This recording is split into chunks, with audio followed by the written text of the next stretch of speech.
Lila sat on the cold floor, her back against the wall, her afro hair wild like a bushfire. She looked nothing like the clean, polished girl who once sat in the front row at church.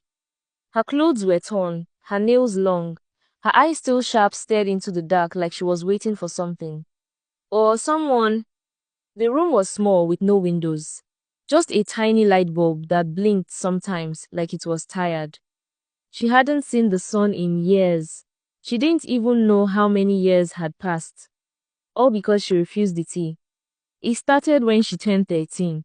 Her hair had started growing, soft at first, then thick and stubborn.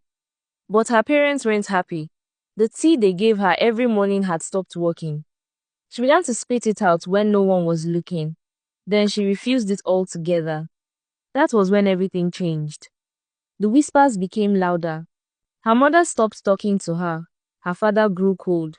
Then, one night, they came into her room, blindfolded her, and took her to a place she had never seen before.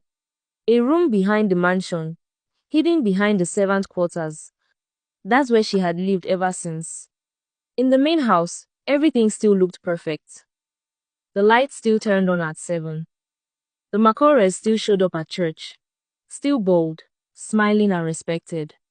But Mary, the second daughter, had started to ask questions. Now a lawyer in the city, she had grown curious after Lila's transfer abroad, never showed up in any school record. The number they gave for her supposed host family in Canada was fake. And her letter stopped after just 1 month. Mary's questions made her parents nervous. Her father warned her to stop digging. Her mother cried and said it was too dangerous. But Mary knew something was wrong. Something very wrong. One night, she crept into the old family library and found something strange. A faded notebook hidden behind the bookshelf. It wasn't hers. Inside were pages of writing.